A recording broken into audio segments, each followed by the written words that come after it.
innallaha la yanzi'ul ilma intiza'an, innallaha la yaqbidul ilma intiza'an yantazu min qulubil ibad, walakin yaqbidul ilma biqabdil ulama, hatta idza lam yubqi aliman ittakhadha an-nasu ru'usan juhalan fasu'ilu fa'aftau bighairi ilmin fadallu wa adallu.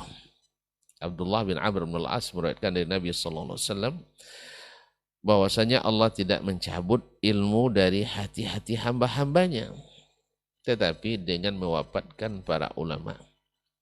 Sampai-sampai tidak ada lagi ulama, akhirnya orang yang jahil dianggap ulama.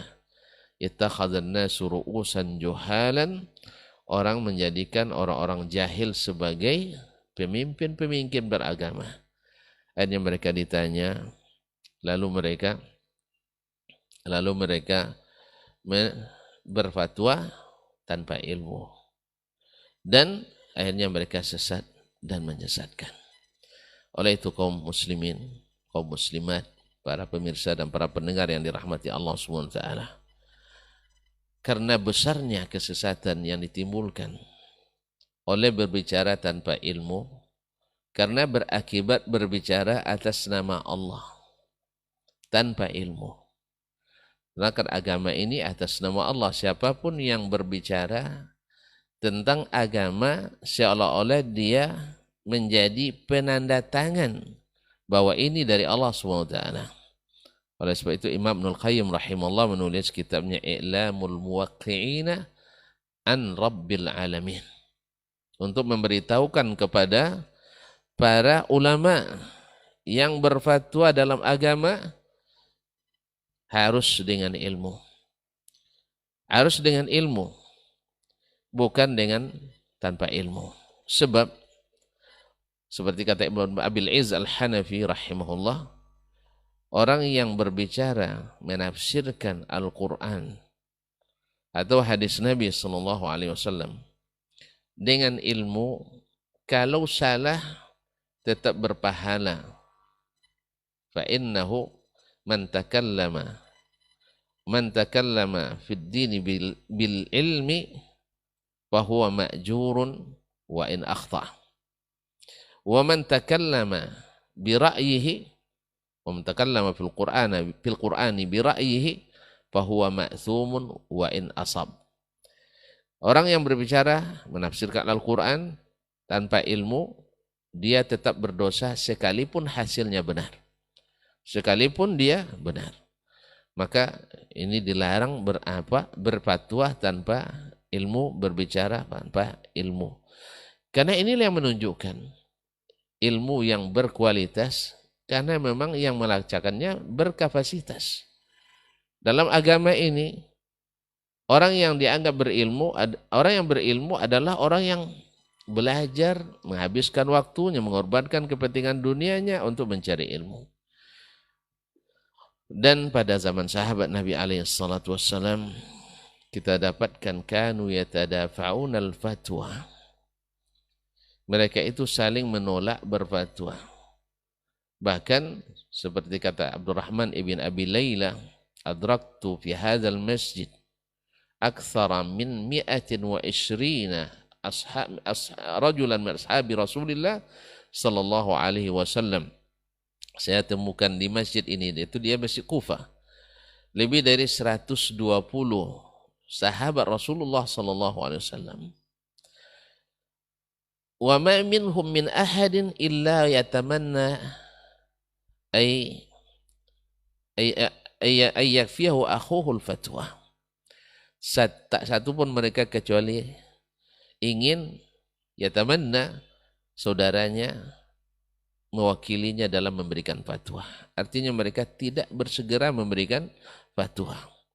Mereka sangat berhati-hati. Ditanyakan kepada Sa'id ibn Jubair radhiyallahu taala anhu, murid terhebat Abdullah bin Abbas radhiyallahu anhuma. Ditanyakan kepadanya oleh salah seorang muridnya, saya lupa namanya, ditanyakan kepadanya, ya Sa'id, atau ya Aba Fulan, mali araka la taqulu syai'an fit talaq. Kenapa saya tak pernah mendengar syekh berfatwa satu pun dalam masalah talaq? Qala ma min syai'in min dzalika illa waqad su'iltu anhu. Tak ada satu pun masalah yang berkaitan dengan talak kecuali saya sudah ditanyakan tentang masalah itu. Banyak orang bertanya ke saya. Walakinni akhafu an uharrima halalan au uhallila haraman. Au uhilla haraman. Tapi saya tidak mau, saya takut menghalalkan yang haram atau mengharamkan yang halal. Oleh itu kaum muslimin, para pemirsa, para pendengar yang dirahmati Allah, kita dapatkan mereka memang benar-benar berkualitas. Karena yang berbicara dalam masalah agama itu adalah orang-orang yang memang berkapasitas. Orang-orang yang benar-benar berilmu. Sampai ada di antara mereka yatadafa'una al-fatwa, saling menolak berfatwa. Bertanya ke seorang dari mereka, dia menolak. Is'al fulanan, tanya saudaraku si fulan, fa innahu a'lamu minni. Dia lebih berilmu dari saya. Lalu datang kepada yang ditunjuk, yang menunjuk nunjuk lagi pada yang lain. Is'al fulanan fa innahu a'lamu minni. Dia lebih berilmu daripada saya. Subhanallah. Sampai pertanyaan kembali kepada yang ditanya pertama kali. Pak, subhanallah. Ini yang hampir-hampir tak kita temukan hari ini.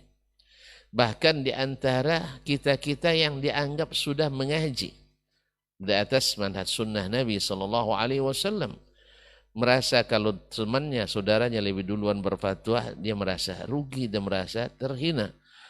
Terbalik sekali dengan apa yang terjadi dengan sahabat Nabi alaihim ridwanullah wa ala nabiyina salawatullahi wassalamu alaih. Mereka justru bergembira bila saudaranya kafatul ma'unah, biarlah saudaranya mencukupkannya untuk berfatwa. Oleh itu kaum muslimin dan muslimat dirahmati Allah, karena mereka sadar sesadar-sadarnya bahwa berbicara atas nama Allah tanpa ilmu itu dosanya lebih besar daripada syirik. Ini dipahami oleh para ulama dari ayat dalam surat Al-A'raf ayat 33. Qul innama harrama rabbiyal fawahisha ma dhahara minha wa ma batan wal ithma wal baghya bighairil haqq wa an tusyriku billahi ma lam yunazzil bihi sultana wa an taqulu 'ala Allahi ma la ta'lamun.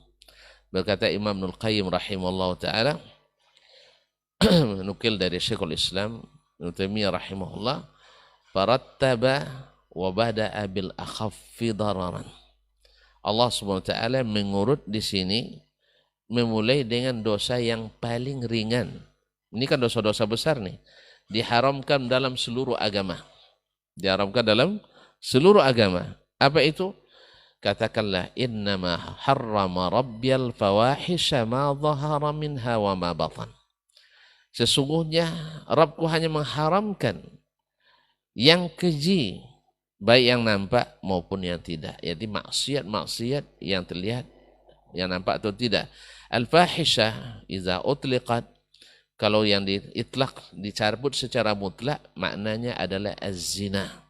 Dan termasuk di dalamnya al-liwat dan as-sihaq, yaitu zina laki-laki dan perempuan, al-liwat laki-laki sama laki-laki, as-sihaq perempuan sama perempuan. Ini dosa besar sampai arsy Allah bergoyang dibuatnya. Ini dosa besar.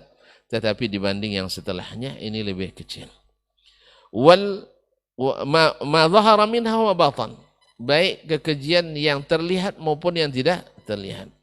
Wal isma wal baghya bighairil haqq, dan segala dosa dan kezaliman tanpa hak. Ini lebih berat lagi pada maksiat yang pertama, sebab maksiat pertama hanya pada orang yang melakukannya, tetapi pada maksiat ini al-itsm wal baghya kezaliman ini berkaitan dengan hak orang lain, lebih berat daripada yang pertama. Oleh sebab itu syarat taubatnya pun bertambah. Kalau syarat taubat dari yang pertama tadi ada 3, sedangkan yang ini ada 4.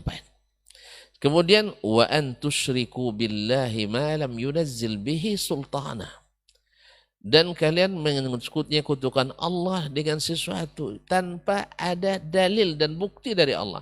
Karena memang syirik tak pernah punya bukti. Semuanya hanya perkiraan dan pikiran. Tidak ada bukti, fakta dan data bahwa Allah memiliki sekutu. Maka dosa syirik ini dosa paling besar. Tapi ada yang lebih besar pada syirik dari sisi jenisnya. Wa an taqulu 'ala Allahi ma la ta'lamun. Yaitu kalian berbicara atas nama Allah tanpa ilmu. Subhanallah. Lebih besar daripada syirik? Iya. Sebab syirik itu dosanya hanya pada orang yang melakukannya. Tapi kalau dosa an taqulu 'ala Allahi ma la ta'lamun, pindah kepada orang lain. Seluruh orang yang disesatkannya dengan tanpa ilmu tersebut, dosanya akan dia bawa pada hari kiamat nanti. Liyahmilu min auzarihim liyahmilu auzarahum kamilatan yaumal qiyamah wa min auzaril ladzina yudhillunahum bighairi ilmin. Subhanallah. Mereka akan bawa dosa-dosa mereka dan dosa-dosa orang yang disesatkan oleh mereka tanpa ilmu. Oleh itu kaum muslimin sedang jemaah yang dirahmati Allah SWT, maka dosa berbicara atas nama Allah itu lebih besar daripada dosa syirik itu sendiri dari sisi jenisnya. Sama ketika kita mengatakan maksiat bid'ah lebih berbahaya daripada maksiat biasa. Ini secara umum. Sedangkan secara afradnya, secara parsialnya, ada sebagian maksiat lebih besar daripada sebagian bid'ah. Tapi secara umum apa sebab? Karena bid'ah disenangi oleh iblis, disenangi oleh syaitan. Sedangkan lebih disenangi oleh syaitan dibanding dengan maksiat-maksiat biasa. Apa sebab? Ahli maksiat dia merasa berdosa ketika berbuat, sedangkan ahli bid'ah merasa berpahala ketika berbuat. Oleh sebab itu datang dalam athar dari Nabi SAW, Allah tidak menerima taubat ahli bid'ah. Maksudnya ahli bid'ah dia susah diharapkan bertaubat. Allah tuh berikan taubat pada orang yang bertaubat. Allah berikan taubat pada orang yang bertaubat. Allah memang maha penerima taubat. Kalau kita bertaubat. Kalau kita tidak bertaubat, apa yang mau diterima? Tidak ada pengajuannya. Sedangkan Allah maha pengampun. Allah maha pengampun. Dan itu berdasarkan masyiahnya. Sedangkan syirik tidak diampuni oleh Allah Subhanahu wa taala. Ma'asyiral kiram dirahmati Allah. Mudah-mudahan dengan ini kita tidak lagi seseorang melakukan atau berbicara atas nama Allah kecuali dengan ilmu.